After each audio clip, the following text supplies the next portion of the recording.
lovin' had me a blast. Summer lovin', I did what he asked. Met a girl crazy for me. I met a boy, he was tasty. Summer days drifting away, whoa, whoa. And I had him with wine, oh, whoa, whoa, Whoa. There's something you're not telling me. So tell me more. Did you eat a guy? Tell me more. Because I don't want to die. Doo-doo, doo-doo, We watched the movie today. We are not a musical channel. We are movie reviews. Act like it. It's just the opening joke, Dick. And it was a good one. Diary of a Cannibal. Diary of a Cannibal by our dear friend, Uli Lamel. Uli Lamel. I hate that I love him. I do. I hate that I hate him. There's no love here. All right. So, for some backstory on this particular review, It's like I need a vasectomy with a rusty saw. we watched this one before. We have watched this before. Yes, and somebody, not pointing fingers, I'm just saying somebody lost the footage. Yeah, that fucking hard drive over there. I know, right? And he's a dick. Fuck him. But now we watched it again, and now we have opinions, and if we lose it again, I mean, fuck, whatever, you won't know. So, plot? Plot. Alright, 10 seconds. Oh, you want to give me that much time? Ugh. Don't know if I can fill it. Alright, so boy meets girl, boy and girl fall in love, boy asks girl to eat him, girl obliges, and once she goes to jail, boy's mom tells gangbangers to beat the shit out of girl. Boy meets girl, boy falls in love with girl, boy asks girl to eat him, girl does as he asks. Then once girl goes to jail, mom asks gangbangers to beat up girl. Boy meets girl. Then she does. Yeah, then she does. Boy meets girl, boy falls in love with girl. You see a pattern here? Yeah, it keeps repeating itself. That's because there were maybe like 5 shots in this whole movie.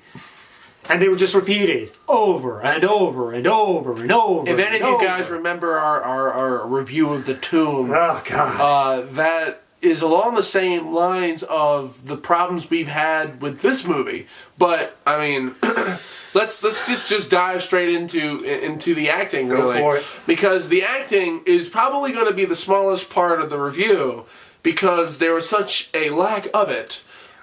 It's actually kind of profound. Now, it's profound, the non-acting that occurs in this movie. I think they should write a book on it. Like, if Nicolas Cage is writing a book on his acting method, then I think Uli Lamel's actors should write a book on their shit. Like, all of the cast in this movie are entirely people who have worked with Uli Lamel before. We have some people who were in the Tomb. yeah. Actually, the two main actors were in the Tomb. Curse of the Zodiac as well. And Curse of the Zodiac as well. It's like, that fuck. It's just, that's what I remember about that movie. Yeah. But the fact of the matter is with this one, it's just that, oh god, it's really hard to say why the acting was bad as it was without referencing the script. Yeah, so let me get my acting. Yeah. My acting opinion on this is, again, like I said, it wasn't anything particularly wrong with the actors that we can tell. It was, they were given nothing to work with. They were given no direction either. No direction, no lines. There was a few voiceover bits. The most believable actor, if you can... Twirl on the railroad tracks. Yeah, exactly. Slowly. He's just walking around and then all of a sudden, wait, okay, I'm sure that developed your character. Whimsy! And this was after she already killed the dude. But, yeah. There was one time when they met the most believable actor. And I say met the most believable actor. Oh, yeah. Because they just randomly went up to a gas station and randomly came across this full-body tattooed guy who randomly just started talking about something. He was an ex-con. He spent most of his life in prison and that kind of stuff. Like, there was no, like, you could, like, imply that he might be homeless or maybe he's just, like, he's just chilling there. I think he was just chilling there. He was just a dude. Yeah.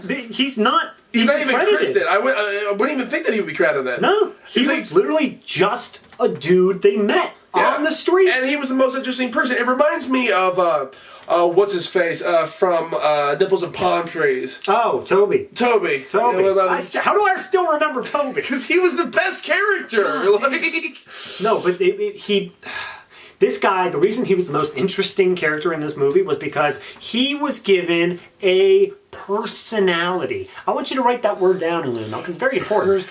Personality. And it's imagination. Every other character in this movie, and we can roll right into script writing after this, every other character in this movie was written like they had literally just been born at the beginning of this movie.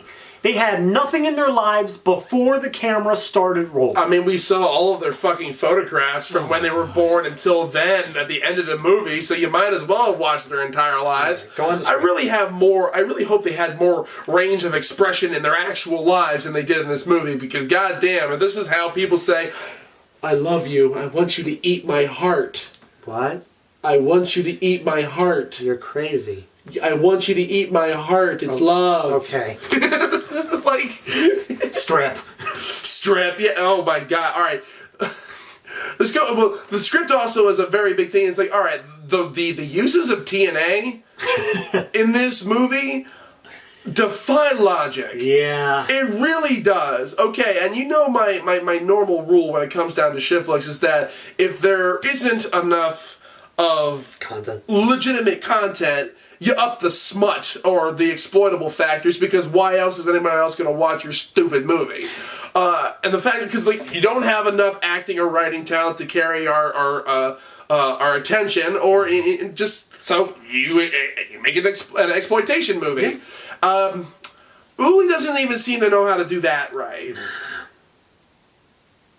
That's all I have to say on that. Talking more about the TNA, we dubbed it, as we were watching it, TBA. TBA. Because the B stands for blood. Yeah. Tits, blood, and ass. Which I guess it really could be expanded to that amount. So if you don't have content, you add sex or gore. Well, I mean, the funny thing is, though, if you follow, like, the old school exploitation movies in, like, the 1960s and 70s of, like, Roger Corman and whatnot, his major 3 components to have in movies were sex, violence, and comedy. This had 1.5. This one was unbelievably hysterically bad. Yeah. I mean, I really kind of hate using the word bad constantly, but the thing is, though, there is so little effort that has been put into this movie that bad seems to be the only word that works for it, because any other words that is more multisyllabic seems like there's more of an effort put into my reviewing of it than they actually made the movie with. It's absolutely terrible. I can't be asked. So you troglodyte homunculus. All right. So for script writing for me, it's I don't even know where it went wrong. It just started wrong and it kept going. It existed. I honestly think that he just said, "All right, stare at him." I honestly Let me get the shots. I thought of this too late. Cool. We got 30 minutes before they kick us out of here. I thought of this too late before I wanted to try it. What I wanted to try was having a stopwatch running and only timing it during the parts where there's actual dialogue. You wouldn't go 1 minute around the goddamn... It was barely anything, because all it was, and I can tell you exactly what the script writing was, there were 3 different segments. There was the being interviewed by the detectives, who somehow, even after being put in prison, are still trying to get a confession out of her? It just makes no sense. Okay. Then there's this segment where she's, eating him and doing all that stuff, which seems to be the more real-timey sort of aspect. Like everything else is kind of a flash forward, but it isn't. And then there's the flashbacks, which is them, falling in love and which is constantly kissing. And what was the one thing? It's like, I left you 5 messages. I know, I'm sorry. It's like, I missed you. I miss you. Are you okay? Is everything... That is called... stalking. No, it's not stalking, because stalking is a one-sided thing. True. She obviously doesn't seem to care about it all that much. Yeah. So the fact of the matter is, though, it's called obsessive. Mind you, the entire movie ended like with half a hair away from stalking. The movie ended with this strange photo gallery of them growing Yeah. up. And Matt made the comment of that it would make sense if they had been like childhood friends. They met on Craigslist. They met on Craigslist, and they said it opened up with a full like type ad. 24-year-old seeking open-minded girl to make the ultimate sacrifice. You don't meet up with What do you think ultimate sacrifice means? Is it a couch? I'll take the It's a couch. I bet it's a couch. Oh no, it's probably a Chevy Blazer, like Yeah, something of like. course. Fucking 2002 Ford Focus, of course. Fucking whatever. And like the thing is though, all right, they exchange messages back and forth a little bit. Yeah, they're constantly talking. Yeah, which is done in like the very high school movie type of way, where you just see two sets of hands clickety clacking away on a keyboard and whatnot in two different places, which obviously these two are literally sitting on opposite ends of the same table. There's literally a shot, and let's see if I can get close enough here. There's a shot where it's the dude is like, I miss you and I need to talk to you. And then the girl, I don't know, I think that this... And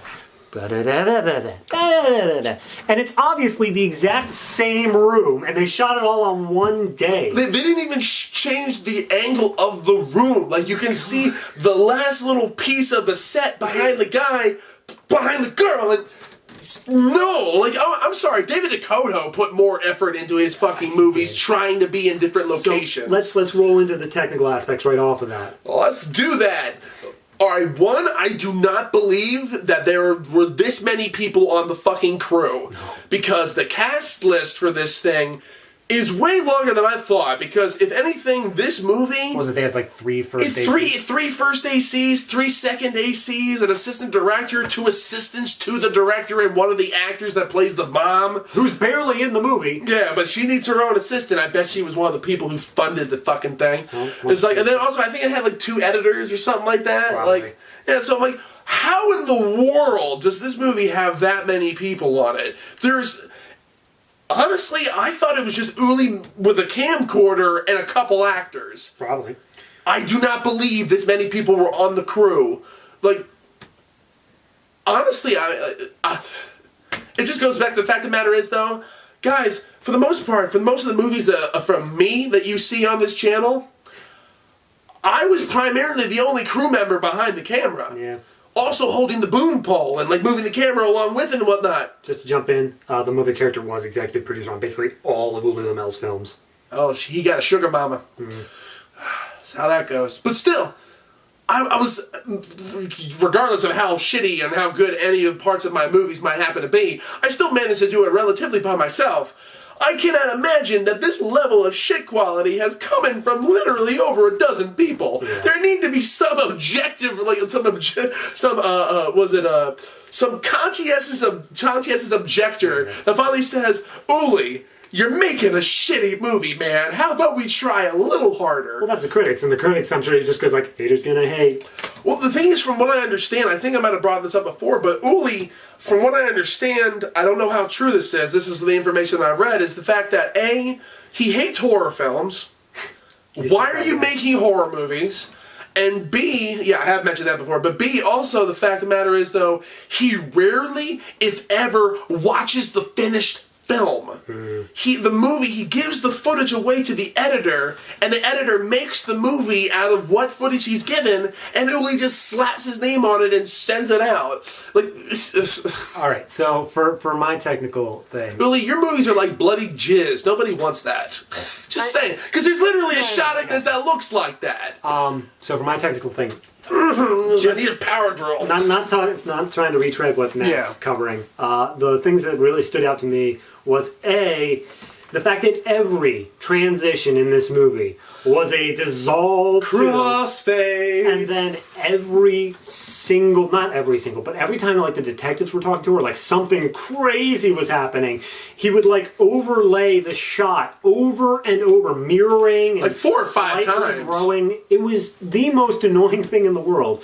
But my favorite bit was the fact that a lot of the scenes were interspliced with Bible quotes. Yeah. Stuff about like, the body of me is in you. It's not even real Bible quotes too. They're like heavily paraphrased Bible quotes. We looked up one of them because it was like a single sentence, but it said that it took up like 5 verses in one chapter. And it was like, I'm sorry, they typically have a few more words. And it's not even like correct paraphrasing too. No, it's like the most watered down version that completely skips all the subtlety of the passage. Yeah. And this is coming from somebody who doesn't really care too much about that book, but I have 10 different versions. So so for technical, like you said, it just looks like shit. It looks awful. I mean, to be honest, the only movie that has gotten worse than Uli Lammel's films is the Sandy Hook Lingerie Party Massacre. Yeah. That is the only movie that has literally had a shit factor that is worse than Uli. And that might just be how much we built it up over time. Yeah. It's been a while. It has been a while, but at the same time, though, that movie, this movie... Okay, go into final thoughts. Well, before we watch this movie again, a lot of this stuff, it kind of faded into, like, the back halls of my mind. Mm-hmm. Sandy Hook has been scarred there. But the final thoughts of the matter is, though, just like it felt like the first time I watched this movie, it's boring. It's nonsensical. None of the characters have any character whatsoever. They're barely even pretty faces on a screen. The fact of the matter is, though, this movie is a waste of time, a waste of the most lackadaisical effects I've ever seen in a goddamn horror movie. Like, they had actual, like, a heart and a liver, at least looking thing. Yeah, it looked right. I mean, regardless of whether or not it was real, like that was beside the point. Yeah. They got something. The liver looked legit, yeah, but the heart probably was fake. But either way, regardless of that, and also, yeah, when she pulls the heart and liver out of him, it's like he just reaches in and pulls it out. Like, he's not connected to anything. Organs aren't connected to anything. There's no rib cage there or something. Just either way. Blob. Other than that, the fact of the matter is, though, this is an Uli Lammel movie. That alone should let you know to stay the fuck away from it. All right. For my final thoughts, this movie, because it has failed before for us, it's kind of... That's why I think that Sandy Hook might have been built up in our head over time. Maybe. Because this movie was built up in my head over time. It was, as I was dreading coming back to this, it was like, oh my God, why? Why are we here? And when it finally came time to watch it, I'm like, nah, this is bad, but it's not, that bad. Might have just been because, we were riffing constantly throughout. Yeah. It wasn't knocking us down. We really need to start recording those. Yeah, without us throwing punches back. But it was just a bad movie. Like, you made the comparison that there wasn't a complete scene in that whole movie. It was constantly ending before it finished. Or it never felt like there was a full scene. Yeah, or went to a montage. That was a scene. Yeah. Now let's move on. Like, we counted, at least I counted, I might have even missed some, but there's a shot where she raises up the knife to plunge into him. They do that collection of shots in the exact same order. The same 4 shots. 8 3 or 4 times over the course of the movie. Mirrored and grayscaled and slightly blurred. And bust! 8 times. That isn't bad filmmaking, that's unforgivable. How do you fail that badly, Uli? Especially with your resume. Like, some people, don't get me wrong, there are people who do the bare minimum to get by almost their entire lives. But you still manage to pick up some skills over time. Even Dakota has some redeeming qualities in some of his films. Over time, you just get the bare basics to survive in your industry. Like, even if you... Fuck, even Uwe Boll knows how to survive. Yeah, and I'm kinda. I mean, you survived, obviously. You have made all these films. But how have you done it without picking up a single skill? That is mind-blowing. Like, okay, and you keep getting distribution. We edit our stuff on Adobe Premiere. And I guarantee if we were to come into Adobe Premiere absolutely blind and never, ever look at a single tooltip or help document, we would still eventually figure out hotkeys. We would still eventually get that. Yeah. Just by, I pressed the button and it did something. Oh, hey, look at that, it did that. This is the equivalent to that. You've made all these movies, and you've never once learned a single trick. Except how to fool your investors. Bravo! Bravo! You've succeeded. You are going to be the star of the next Producers reboot. Congrats. Anyway, that's about all I have to say. Yeah. And that is Uli Lammel's Diary of a Cannibal. I am really hungry. From this? Yeah. All right. Good on you. Hey, David, come with me to the kitchen. To the kitchen. Why? Yep. Oh, and bring that bottle on the side of the table right over there. Sriracha sauce? Yep. Okay.